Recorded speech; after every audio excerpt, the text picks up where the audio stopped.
Assalamualaikum warahmatullahi wabarakatuh. Salam guru penggerak. Perkenalkan, saya Yuyun Yulianti dari SMP Negeri 1 Cisalak, calon guru penggerak Angkatan 8 Kabupaten Subang.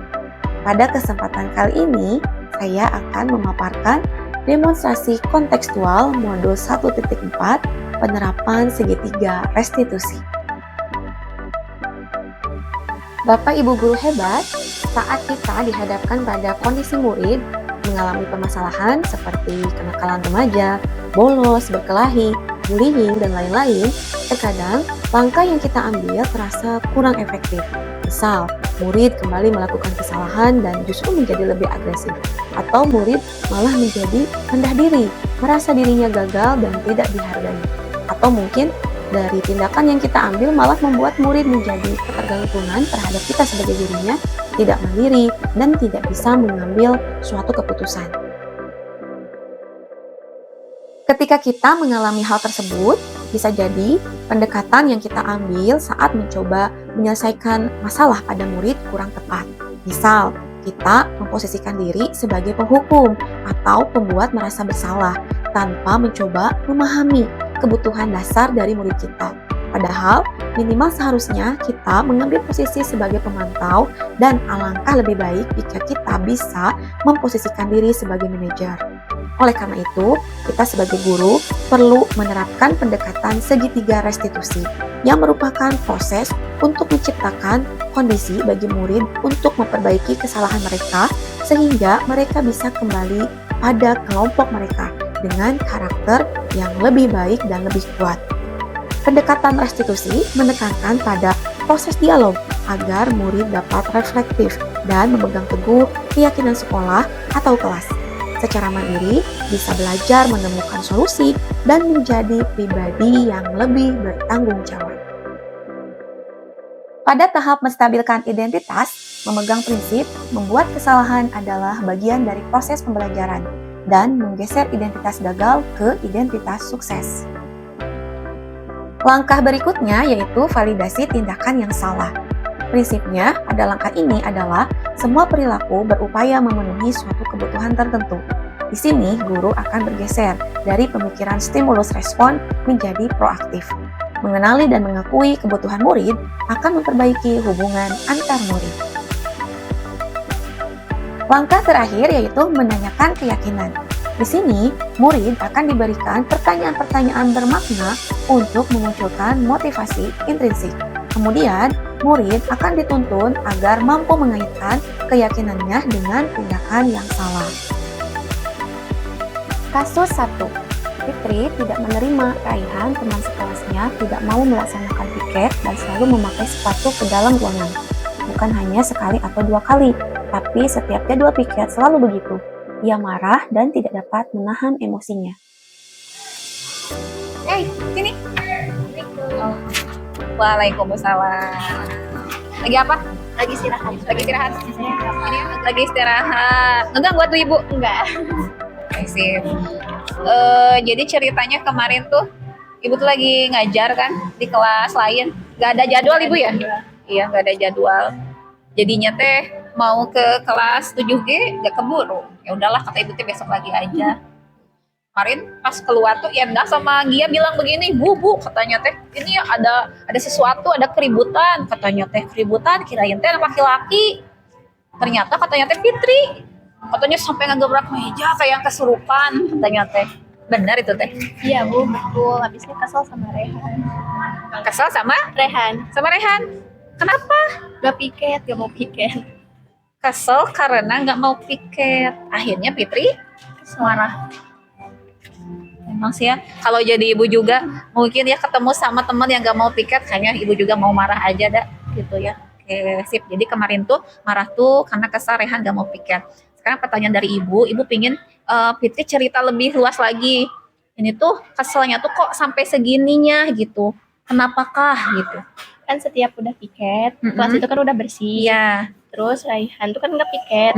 Terus ke kelasnya juga pakai sepatu terus. Satu, udah nggak piket. Yang kedua, pakai sepatu terus. Pakai sepatu terus, dan itu tuh berarti kalau terus berarti sering Sering pakai sepatu. setiap jadwal piket. Kalau dia piket enggak? Enggak. Tapi pernah. Cuman Seringnya? dipaksa aja. Oh, dipaksa. Seringnya piket nggak? Enggak. Oh, jadi ada 3 ya. Satu Rehan nggak piket kemarin. Kedua ternyata suka pakai sepatu. Yang ketiga dan ternyata dia itu tara piket gitu tiap jadwalnya. Jarang banget lah dia. Jarang. Itu pun harus Paksa. dipaksa. Oke, sip ya. Ya memang wajar Fit gitu. Kalau menurut ibu juga, cuman untungnya kemarin Fitri nggak melakukan hal yang lebih buruk. Mukul. Wah, tuh. Ada perasaan pengen mukul. Kesel ya. Kesel. Untung berarti keselnya tuh dilampiaskannya kemana? Ke mejanya. Gitu ya. Ke meja. Ya, sip ya. Oke, Fitri, ini ibu mau ngobrol lagi. Fitri merasa menyesal kah? Bisa. Walaupun kita alasannya jelas gitu, Iya. tapi Fitri menyesal. Sip. Kalau Fitri merasa menyesal, berarti sekarang pertanyaan ibu, setelah kemarin nggak sengaja kita marah karena emosi gitu ya, karena emosi, karena berbagai macam alasan, itu sebetulnya apa yang Fitri lakukan merasa melanggar keyakinan kelas tidak? Melanggar. Jadi ada keyakinan kelas yang tidak terpenuhi Iya. menurut Fitri. Memang apa? Saling menghormati antar teman. Oh, jadi walaupun kemarin Rehan salah, tapi Fitri merasa Salah juga. oh luar biasa. Salah juga karena Fitri tidak Menepati keyakinan kelas. keyakinan kelas. Yang tadi apa? Saling menghormati. Berarti yang Fitri lakukan tuh tidak menghormati Rehan gitu, yang Fitri rasakan. Oke. Berarti kalau begitu menurut Fitri penting saling menghormati itu. Penting. Oke, kalau merasa penting, kira-kira nih ke depannya kalau kita ketemu lagi dengan apa ya, peristiwa kayak gini lagi, keyakinan kelas apa yang mau Fitri lakukan? Lebih bersabar aja. Oh, jadi ke depannya Fitri akan lebih bersabar, terus apa lagi? Mengingatkannya dengan cara yang baik. Oh, jadi tadi kita harus menghormati teman. Yang kedua kita harus lebih Mengingatkan bersabar. Dan yang ketiga harus mengingatkan dengan cara dengan yang lebih cara baik. yang lebih Baik. baik. Ya betul, Fit. Jadi kebaikan itu kalau disampaikan tidak dengan cara yang baik, yang nggak baik juga sih. Ya, sepakat. Gini aja lah, kalau dari ibu mah yang waras, yang ngalah aja. Bener nggak? Betul. Oke, sip. Ibu merasa bahagia sekali. Fitri tuh mau kelihatannya mau perbaiki masalah ini. Betul Ya. tidak? Berarti apa yang mau Fitri lakukan ke Rehan? Minta maaf aja. Wah, luar biasa. Jadi Fitri walaupun benar si Rehan terpikat, tapi aku mau minta maaf. Ya. Karena beda ya, salahnya Fitri sama Rehan. Rehan tuh salah. Nah, aku juga tapi belum benar. Ya, salah juga cara ngingetin. Nah, salah juga cara ngingetinnya, luar biasa. Ibu bersyukur sekali Fitri mau melakukan ini, Fitri mau terbuka, Fitri bisa menganalisis ternyata aku juga ada kekurangan dan Fitri mau memperbaikinya. Insya Allah kalau Fitri terus seperti ini, maksudnya merefleksi diri, nanti Fitri bisa menjadi pribadi yang lebih baik. Itu mungkin gak cuma ngobrol aja. Gak akan digimana-gimanain ya, tadi kata ibu juga. Ada yang bertanya dulu gak ke ibu? Enggak. Cukup. Oke deh. Kalau cukup mah baikan ya sama Rehan ya. Tapi kayaknya udah gak apa-apa dan laki-laki mah tara ini ya. Ya, Rehannya jarang udah banget. nanya lagi ya. Oke, sip. Gitu atuh. Lancar ya. Ya. Sok silahkan bisa mau lanjut jajan. Baik. Langsung ke Makasih, kelas? Bu. Ya. Assalamualaikum. Waalaikumsalam. Assalamualaikum warahmatullahi wabarakatuh. Nama saya Fitri dari kelas 7G. Saya senang sekali diajak diskusi oleh Bu Guru untuk belajar mengendalikan diri dari amarah, bersabar, dan cara mengingatkan dengan cara yang lebih baik. Sekian dari saya. Wassalamualaikum warahmatullahi wabarakatuh. Kasus 2, pada pelajaran IPA terlihat murid bernama Pia menangis. Guru mendapatkan informasi bahwa Pia menangis karena perkataan Karena, teman sebangkunya. Hai. Assalamualaikum Ibu. Waalaikumsalam. Ini duduknya mendekat. Aduh, punten nih, lagi aktivitas apa? Lagi latihan paskibra. Oke, lagi latihan paskibra. Atau ibu ganggu? Enggak apa-apa. Punten ya. Kaget? Kaget. Kaget kenapa gitu ya dipanggil. Ini kemarin tuh kan nggak sempet karena di akhir jam. Jadi ya udahlah ibu panggil Karena. Kemarin pas pergantian jam banget ya, pelajaran IPA, ibu tuh lihat Pia nangis. Bener, Iya, benar. bener ya. Berarti bukan penglihatan ibu aja. Bukan. Oke, kenapa sih boleh cerita ke ibu kok Pia bisa menangis? Ada apa? Sebenarnya Karena kurang tahu. Tapi sebelumnya Karena tuh cuma ngobrol. Ngobrol. Ngobrol tentang proyek IPA yang bikin ekobrik. Terus Karena bilang, aku mah udah selesai, tinggal dikasih label nama. Karena tuh bilang. Iya, kayak gitu. Gitu ekspresinya. Iya. Terus Terus Via bilang, aku mah belum. Cenah. Terus Karena bilang gini, sok atuh cepet selesain, harus rajin, harus gerak cepet. Apalagi kamu makan 2 sama tugas remedial. Pia 2. Iya. Terus Karena bilang lagi, aku aja yang bikin 1 udah selesai. Oh, pokoknya mah obrolan terakhir tuh itu. Iya, Habis itu tuh langsung nangis. langsung nangis. Jadi sebetulnya karena tuh nggak ada. Nggak ada niat kesengajaan. Oh, jadi intinya mah nggak sengaja. nggak sengaja intinya mah siap-siap. Jadi nggak ada tuh niat pengen marah-marah gitu. Nggak. Nggak ada niat. Oh, siap. Berarti di sini masih ya kalau ibu bisa jadi karena gitu. Ibu jadi karena lihat temen gitu. Begini tugasnya 2. Emang dikumpulnya ini ya bentar lagi. Iya, seminggu lagi. Oke, ibu kasih deadline seminggu lagi. Sip. Ini mau sebentar lagi belum beres gitu ya. Iya. Mungkin kalau jadi ibu pun akan melakukan hal yang sama. Ya, hayu atuh misalnya kata ibu teh ya. Iya. Ya, hayu atuh segera diberesin gitu ya. Ya mungkin entah dianya sedang sesuatu, betul tidak? Iya, betul. Entah atau kitanya juga nadanya ketinggian, betul tidak? Betul. Bisa jadi ya? Bisa jadi. Bisa jadi sip atuh gitu ya. Berarti tidak sengaja, tapi tidak disengaja juga kan tentu ada alasannya ya. Iya.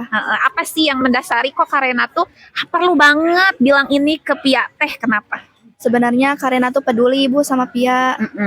Peduli. Iya, peduli. Kasihan tugasnya belum selesai. Karena aja yang tugasnya 1 udah. Ini Pia yang tugasnya 2 kelihatannya santai banget ngerjainnya. Oh, si Pia teh santai. Iya, Udah sampai mana ya konfliknya? baru 1 itu juga belum selesai. Belum 250 gram. Iya, Iya, jadi greget. Jadi greget itu awalnya dari rasa peduli. iya peduli. Oke, sip ya. Jadi aku tuh alasannya itu karena memang peduli. Baik, Ibu merasa salut gitu ya. Maksudnya salut tuh begini, kemarin tuh karena membicarakannya di bangku ya, Iya, enggak di depan ya. Coba kalau ngobrolnya di depan sambil misalnya kencang gitu, Iya. seisi kelas iya kan, tahu kira-kira gimana ekspresi Pianya. pasti malu. Oh, pasti Iya, malu. Karena Iya. aja yang bilang gitu di bangku dan nyesel. Nyesel. Iya, Oke, ya nggak apa-apa ya. Setiap orang udah pernah melakukan kesalahan. Yang penting berarti karena udah merasa menyesal. iya, Oke, karena udah merasa menyesal. Sekarang coba kita pikirkan. Kemarin walaupun kita nggak sengaja ya membuat teman kita nangis, itu apakah ada keyakinan kelas yang tidak sesuai? ada Ada keyakinan kelas apa yang merasa dilanggar sama Karena? yang menghargai antar teman. Oh, jadi menurut Karena kan apa yang dilakukan oleh Karena kemarin bentuk kurang Kurang menghargai? Iya, teman. Oh, begitu. Penting buat Karena berarti. Penting banget. Oke, kalau menurut Karena merasa penting banget berarti kedepannya keyakinan apa yang akan Karena lakukan ketika ketemu lagi dengan posisi misalnya teman seperti Pia seperti ini? Karena harus lebih sabar dan harus cari tahu gimana caranya mengingatkan teman dengan cara yang baik. Oke, udah tahu ya Iya. cara-caranya. Berarti Karena berniat menyelesaikan masalah ini? Iya, Oke, berarti tindakan sekarang yang pertama kali mau dilakukan ngapain? minta maaf dulu sama Pia. Oke, yang pertama kali mau Minta minta maaf. Setelah itu kitanya juga sambil apa? Sambil belajar bersabar dan harus tahu gimana caranya mengingatkan teman dengan cara yang lebih baik. Jadi harus pintar-pintar ya. Iya. Ngomong tuh kita tuh ternyata kebaikan juga harus disampaikan dengan cara Yang baik. yang baik. Oke, alhamdulillah, Ibu merasa bangga sekali sama Karena. Karena mau menceritakan apa yang terjadi, Karena mau tadi menyesal, kemudian Karena juga mencari solusi apa yang harus Karena lakukan ke depannya, dan yang paling bagus ini Karena mau segera untuk melakukan minta Minta maaf. Oke, ini bagus sekali ya. Ibu doakan mudah-mudahan ke depannya kita bisa menjadi pribadi yang lebih baik lagi. Amin. Itu mungkin berarti Ya. nggak ada yang mau bicara apa gitu, cuma Ya. pengen ngobrol ini aja. Ya. Ada yang mau disampaikan dulu nggak ke Ibu? Kayaknya nggak ada, cuman karena sekarang mau minta maaf sama Pia. Sip, bagus sekali. Makasih Ya. banyak ya. Ya. Punten mengganggu waktunya, Ya, silakan nggak apa-apa, beraktivitas Ibu. lagi. Ya. Mau kemana sekarang? Mau latihan pasti. Oh, latihan lagi. Oke. Ya. deh. Makasih ya. Ya. Selamat beraktivitas Ya. lagi. Assalamualaikum, Ibu. Waalaikumsalam. Assalamualaikum warahmatullahi wabarakatuh. Saya Karena dari kelas 7H. Saya bahagia sekali bisa berdiskusi dengan Ibu Guru. Kini saya paham bahwa melakukan kebaikan itu harus pula dilakukan dengan cara yang baik. Saya harus meminta maaf dan kedepannya harus berpegang teguh kepada keyakinan kelas dan harus lebih bersabar dan mengingatkan teman dengan cara yang lebih baik. Sekian, wassalamualaikum warahmatullahi wabarakatuh. Demikian pemaparan demonstrasi kontekstual modul 1.4 penerapan segitiga restitusi. Semoga bermanfaat dan salam guru penggerak.